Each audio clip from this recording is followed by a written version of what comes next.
नमस्कार दोस्तों, मैं हूं डॉक्टर संजीव। आज हम बात करेंगे कि अगर आपको नी रिप्लेसमेंट सर्जरी की सलाह दी गई है तो वो आपको करानी चाहिए या नहीं करानी चाहिए। तो पहली बात, नी रिप्लेसमेंट सर्जरी जो होती है वो एक लाइफस्टाइल को इम्प्रूव करने वाली सर्जरी होती है। ये कोई इमरजेंसी या फिर ऐसी सर्जरी नहीं है जो आपको करानी ही करानी है, जैसे कैंसर सर्जरीज होती है। तो अगर आप ये नहीं कराएंगे तो भी आपका काम चल जाएगा, लेकिन ये सर्जरी आप अगर नहीं करवाते हैं तो क्या क्या होगा। पहली चीज, जो आप चलते हैं वो नॉर्मल चाल नहीं रहेगी। अगर आप घुटने की आर्थराइटिस के साथ चलते रहेंगे तो टेढ़ापन या लचकपन आएगा, जिसके कारण आपके हिप के ऊपर एबनॉर्मल फोर्स आएगा और आपकी स्पाइन के ऊपर एबनॉर्मल फोर्स आएगा, जिसके कारण आपको हिप पेन और स्पाइन का, कमर का पेन भी स्टार्ट हो सकता है। दूसरी चीज, जो हमारी मसल्स होती हैं, किसी भी जोड़ के आसपास की जो मसल्स होती हैं वो फुली फंक्शनल या पूरे तरीके से काम तभी कर पाती हैं जब वो जोड़ काम करता है। पूरा जोड़ खुलेगा और पूरा जोड़ बंद होगा, तभी उसके आसपास की मसल्स हेल्दी रहेंगी और अच्छी रहेंगी। क्योंकि घुटना दर्द होता है तो पेशेंट पूरे तरीके से उसको सीधा नहीं कर पाता, पूरे तरीके से बेंड नहीं कर पाता, तो उसके आसपास की मसल्स की हेल्थ भी डिटोरेट करने लग जाती है, खराब होने लग जाती है। तो दूसरी चीज, आपकी मसल्स के अंदर वीकनेस आ जाएगी और आपके लिगामेंट्स अबनॉर्मली स्ट्रेच्ड रहेंगे।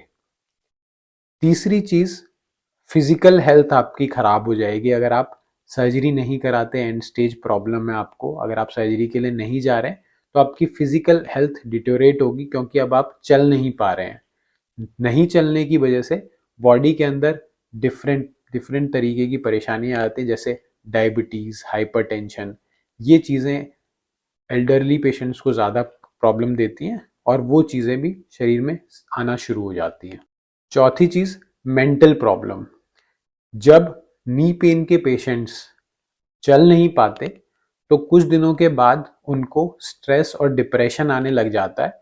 उनको ये लगने लग जाता है कि वो डिपेंडेंट हो गए हैं दूसरों पे, अब अपना काम खुद से नहीं कर पा रहे हैं, जिसके कारण उनकी मेंटल हेल्थ भी डिटोरेट होने लग जाती है।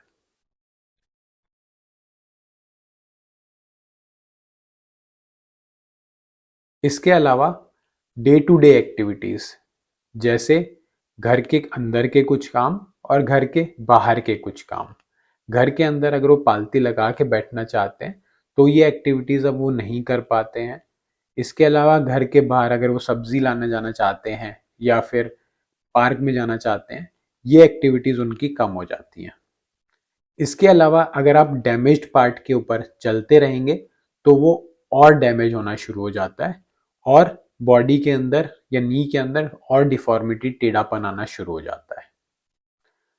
तो हमारी सलाह ये रहेगी कि आप, अगर आपको एंड स्टेज आर्थराइटिस है, घुटने के अंदर घिसारा बहुत ज़्यादा है, पेन की मेडिसिन रेगुलरली लेनी पड़ रही हैं और आपकी day to day activities affect हो रही हैं, तो आप सर्जरी कराने का सोच सकते हैं। इससे आपकी क्वालिटी ऑफ लाइफ इम्प्रूव होगी।